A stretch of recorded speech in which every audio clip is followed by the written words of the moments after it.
അവനവൻ അവനവന്റെ ഉള്ളിൽ തന്നെ കണ്ടെത്തേണ്ട ഒന്നാണ് സന്തോഷം. അല്പം ശ്രമകരമായ കാര്യമാണെങ്കിലും അത് വേറെ എവിടെയെങ്കിലും കണ്ടെത്തുക എന്നത് തികച്ചും അസാധ്യമായ കാര്യവുമാണ്. വിജയം ജീവിതത്തിൽ അവിചാരിതമായി സംഭവിക്കുന്ന ഒന്നല്ല. നിരന്തരമായ കഠിനാധ്വാനം, ത്യാഗം, ആത്മവിശ്വാസം, നിർത്താതെയുള്ള പഠനം എന്നിവയാൽ ലഭിക്കുന്നതാണ്.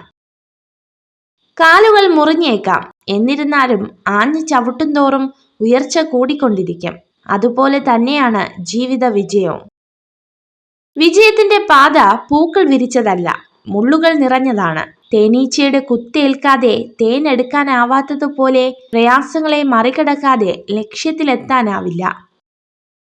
വിജയവും പരാജയവും ജീവിതത്തിലെ രണ്ട് അവസ്ഥകൾ മാത്രമാണ്. വിജയത്തിൽ അമിതമായി ആഹ്ലാദിക്കുകയോ പരാജയത്തിൽ അമിതമായി നിരാശരാവുകയോ ചെയ്യേണ്ടതില്ല. നമ്മുടെ ഓരോരുത്തരുടെയും ജീവിതം വളരുന്നതും താഴ്ന്നു പോകുന്നതും നമ്മുടെ ധൈര്യവും ആത്മവിശ്വാസവും എത്രത്തോളമുണ്ടോ അതനുസരിച്ചാണ്. നല്ലത് മാത്രം ചിന്തിക്കുവാൻ ശീലിക്കുക, എന്നാൽ മനസ്സും നന്നാകും. മനസ്സ് നന്നായാൽ പ്രവൃത്തിയും, അങ്ങനെ വ്യക്തിയും നന്നാവും. വ്യക്തി നന്നായാൽ കുടുംബവും, കുടുംബം നന്നായാൽ സമൂഹവും നന്നാവും. നിങ്ങൾ സംസാരിക്കുന്നതിന് മുൻപ് പറയാൻ പോകുന്നത് ശരിയാണോ, ഇപ്പോൾ പറയേണ്ടതുണ്ടോ എന്നിങ്ങനെ സ്വയം ചോദിക്കുക. സമുദ്രജലത്തിലെ ഏതാനും തുള്ളികൾ മലിനമായാൽ സമുദ്രം മുഴുവനും മലിനമാകില്ല. മനുഷ്യനും മനുഷ്യവംശവും അതുപോലെയാണ്.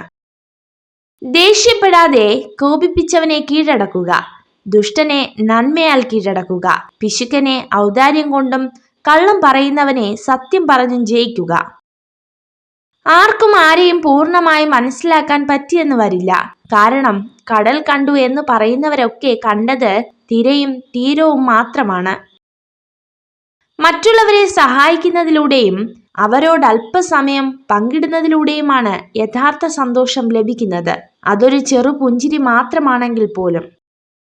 മറ്റുള്ളവർ തങ്ങളുടെ പ്രശ്നങ്ങളെക്കുറിച്ചുള്ള കണക്കെടുപ്പ് നടത്തുമ്പോഴും തനിക്ക് ലഭിച്ച സൗഭാഗ്യങ്ങളെക്കുറിച്ച് എണ്ണുവാൻ സാധിക്കുന്നതാണ് ഒരു വ്യക്തിയുടെ സന്തോഷത്തിന്റെ രഹസ്യം. എല്ലായ്പ്പോഴും മനുഷ്യൻ വിധിയെ കുറ്റപ്പെടുത്തുന്നു, എന്നാൽ യഥാർത്ഥത്തിൽ തെറ്റുകളുടെയും അഭിനിവേശത്തിന്റെയും ബലഹീനതയുടെയും പ്രതിധ്വനിയാണ് അവന്റെ ജീവിതം.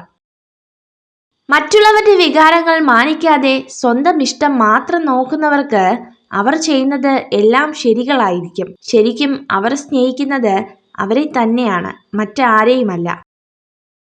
പുരുഷന്മാരോട് സംസാരിക്കുമ്പോൾ 99% സ്ത്രീകളും പ്രധാനമായും ശ്രദ്ധിക്കുന്നത് അവരുടെ വാക്കുകളുടെ വിശ്വസ്തതയാണ്.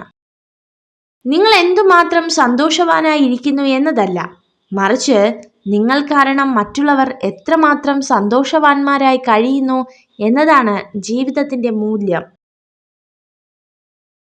നിങ്ങൾ ഈ വീഡിയോ കണ്ടതിന് നന്ദി. ഇതുപോലുള്ള കൂടുതൽ വീഡിയോകൾക്കായി ചാനൽ സബ്സ്ക്രൈബ് ചെയ്യൂ.